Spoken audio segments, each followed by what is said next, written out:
En este video estaremos presentando el discurso de los tesoros de la Biblia para la semana del 3 al 9 de julio titulado No estorben las obras. Como introducción queremos que piense en el siguiente ejemplo. Quizás les ha pasado a algunos de ustedes. Van conduciendo su automóvil o van quizás corriendo, realizando alguna actividad en un camino y encuentran que hay algo que obstaculiza el camino, ya sea en la carretera, ya sea en el pasillo de un supermercado. Encuentra que no se puede pasar, no se puede circular porque hay algo que obstaculiza el camino. Puede ser que algo cayó sobre el camino, quizás un árbol, puede ser que haya mercadería en el pasillo, etcétera, etcétera. El punto es que hay algo que está estorbando el avance, la circulación, el camino. Eso fue lo que le ocurrió a los israelitas en tiempos de Esdras. Ellos estaban muy emocionados porque el rey Ciro había dado la orden, un decreto oficial, que debían de regresar a la ciudad de Jerusalén a reconstruir el templo de Dios. Y muchos de ellos, felices, contentos, dispuestos a trabajar, regresaron.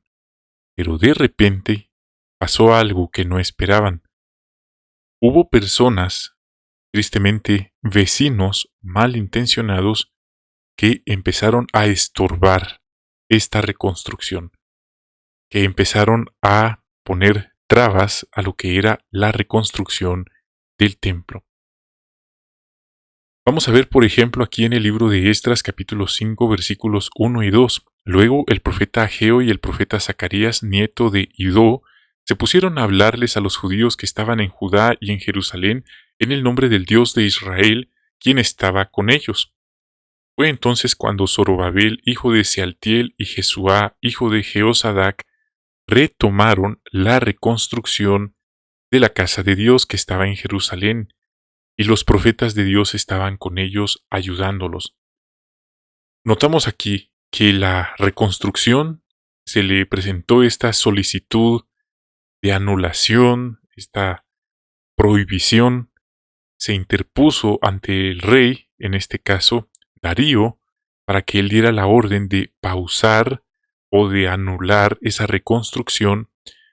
Pero lo cierto es que habían ciertas políticas que no era nada más de decirle al rey que parara las obras y ahí se quedaba, ya que anteriormente ellos tenían otra política que si un rey había dado una orden, no digamos un decreto, el siguiente rey no tenía la capacidad de anularlo. Era un respeto al honor que se debía de mantener.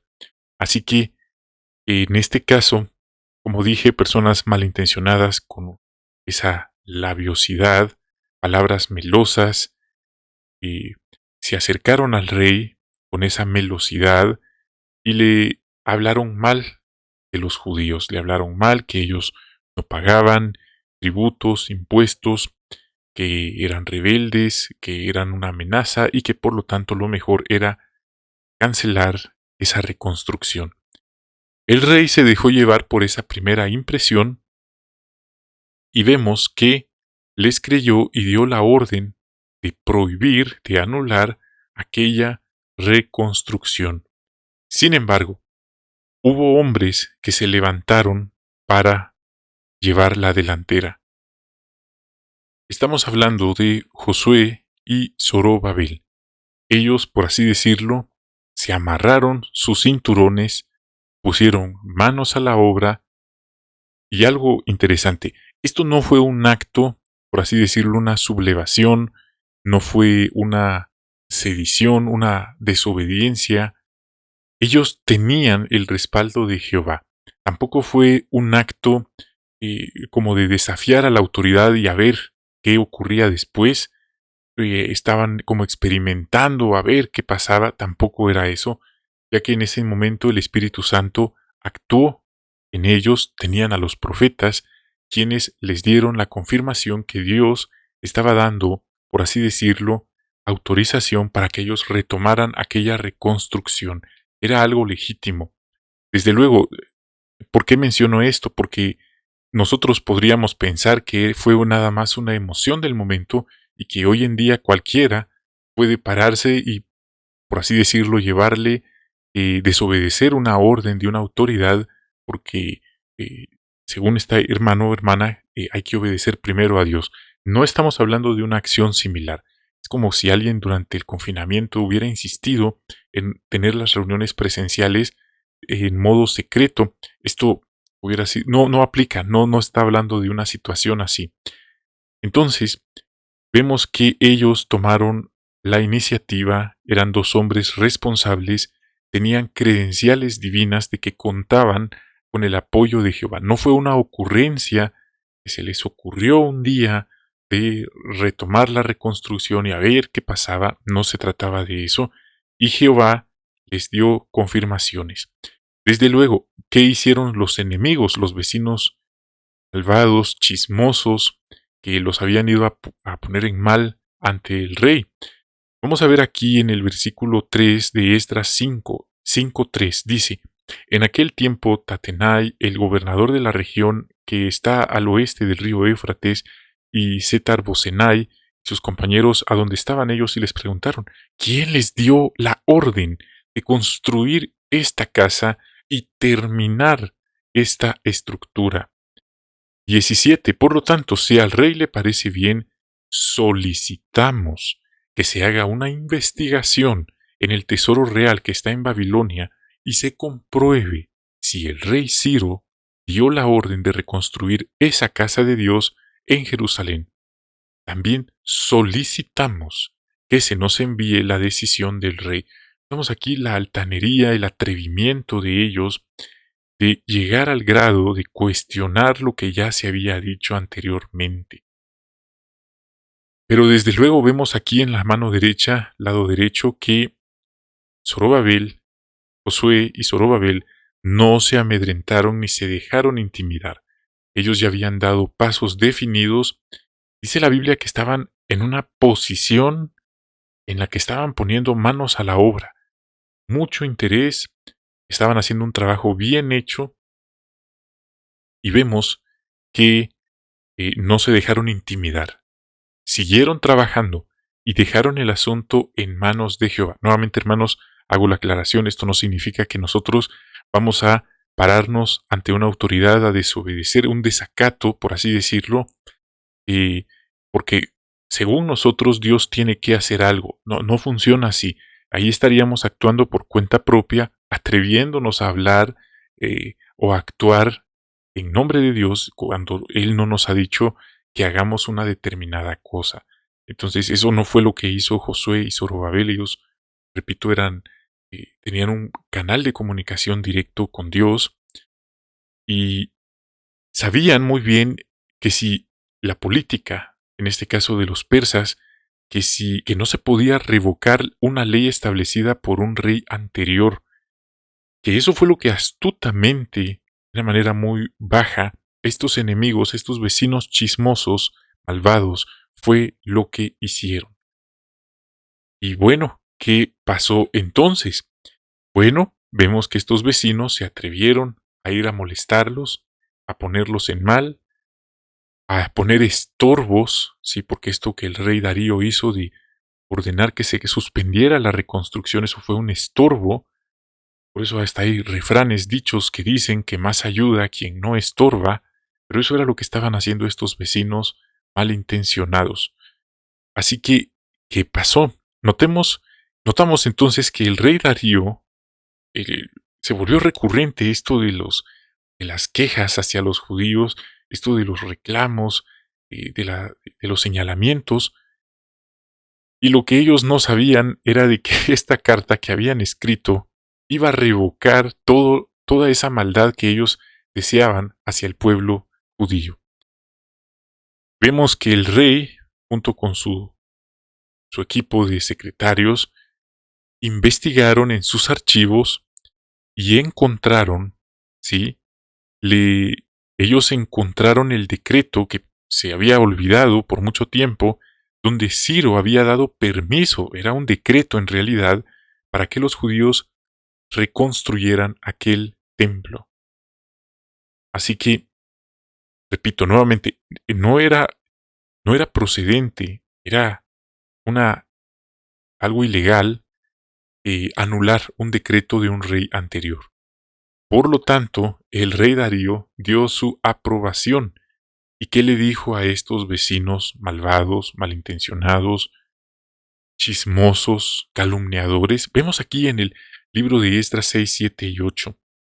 Estas son las palabras, las órdenes finales del rey Darío a aquellos malos vecinos. Les dijo: no estorben las obras de esa casa de Dios. El gobernador de los judíos y los ancianos de los judíos reconstruirán esa casa de Dios donde estaba antes.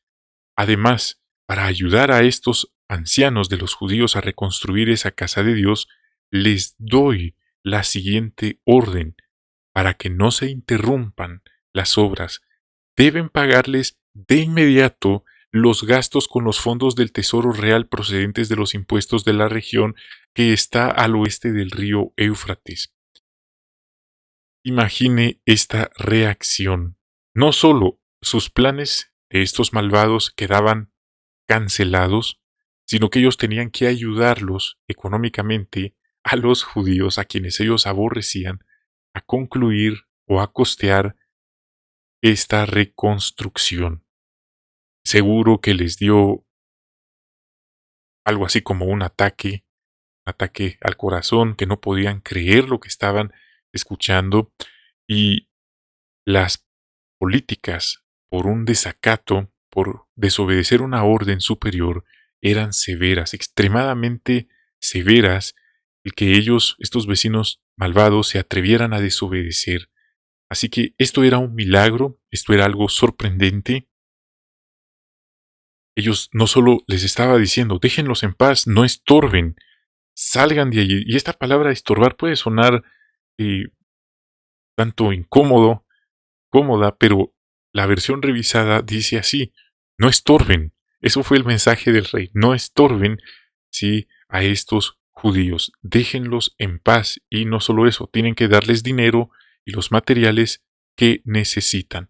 Esto sin duda aceleró lo que era la reconstrucción de aquel templo. Bueno, hermanos, pues esto nos deja a nosotros meditando. En tiempos modernos también ocurren situaciones. Es verdad que nosotros no recibimos revelaciones divinas o voces misteriosas que nos digan qué hacer o qué decir en un determinado caso. Los ancianos, como se aprecia en la imagen, muchas veces se enfrentan a situaciones en las que ellos no tienen experiencia o no tienen el conocimiento o no hay una instrucción específica de qué hacer, pero el principio es el mismo: pedir la guía de Jehová, pedir la guía de su Santo Espíritu, escuchar a los hermanos. Incluso Jehová puede usar a un anciano joven, como se aprecia en la imagen, para dar la solución a un problema, y a lo mejor los ancianos más grandes no logran dar cuál es la solución. Jehová puede dar su Espíritu Santo a un anciano joven también, quien puede dar la solución que estaba allí, pero no la habían visto, para solucionar un problema. Sin duda, esto a nosotros nos hace pensar en cómo es de importante seguir instrucciones de los que nos dirigen, aunque no siempre las entendamos por completo. Imagínese, en ocasiones recibimos instrucciones específicas de la organización que tienen que ver, por ejemplo, cómo sobrevivir a un desastre natural, y a lo mejor pensamos: eso no va a pasar nunca en nuestra zona, y de repente ocurre unos meses después. O, por ejemplo, lo que pasó en el confinamiento, de usar la mascarilla o de tener las reuniones virtuales y no presenciales. A algunos les pareció esto muy exagerado o como falta de fe. Y en el futuro, hermanos, vamos a escuchar noticias de cómo el sistema en el que vivimos pone a prueba nuestra fe. Y ahí se va a poner a prueba, valga la redundancia, quiénes somos y qué hay realmente en nuestro corazón. Ahora se escucha cosas como que está la inteligencia artificial en planes de crear un nuevo libro sagrado, una nueva Biblia, a su sabor y antojo. Luego la Biblia dice en Apocalipsis, y el hermano Jackson ya lo dijo en una adoración matutina, no se sabe cómo va a ser eso de la marca, el marcaje que menciona Apocalipsis. Antes pensábamos una cosa, pero que si no era así, ahora algo más sensato es lo que él dice en el video. Estamos a la expectativa, estamos esperando a ver cómo se cumple, y no cabe duda que muchos líderes políticos, religiosos van a promover esta nueva fusión, este nuevo marcaje, esta nueva herejía que va a verse muy pronto, y muchas personas que no saben, que no leen la Biblia, van a caer incrédulamente, pero nosotros tendremos claro qué dice la Biblia, qué dicen los principios bíblicos, y aunque los grupos, las organizaciones religiosas con sus líderes promuevan esto, nosotros sabremos, así como Josué y Zorobabel llevaron la delantera haciendo lo correcto, nosotros sabremos qué es lo que Jehová espera individualmente de sus siervos.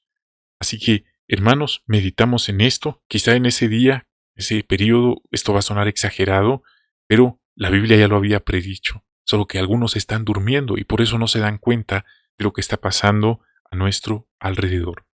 Es como finalizamos esta intervención. Gracias por acompañarnos.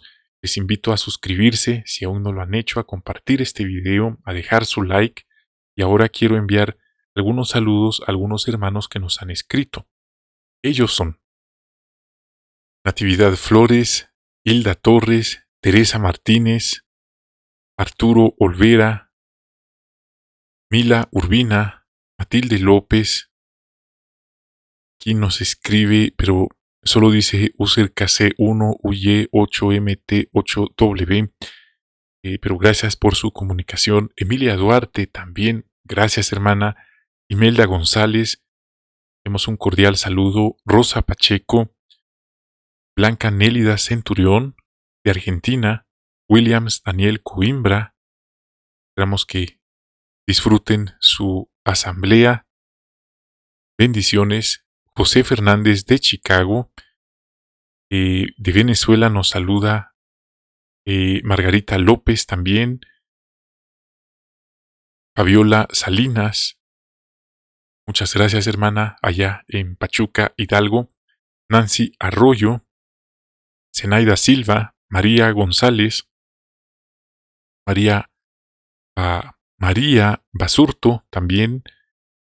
Tenemos a Mariani Nasa Bache. Muchas gracias por su comunicación.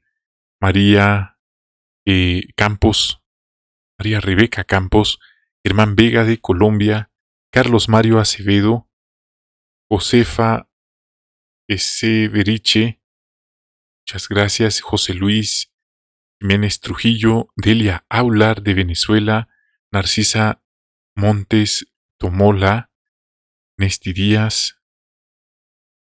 Tenemos a Amelia Ramírez de México. Lili Tobar. Yasmin Pedrosa. Así también a Teodora Gutiérrez. Muchísimas gracias por su comunicación, queridos hermanos. Que Jehová les siga cuidando, prosperando, bendiciendo. Es así como llegamos al final de esta transmisión. Bendiciones y hasta la próxima.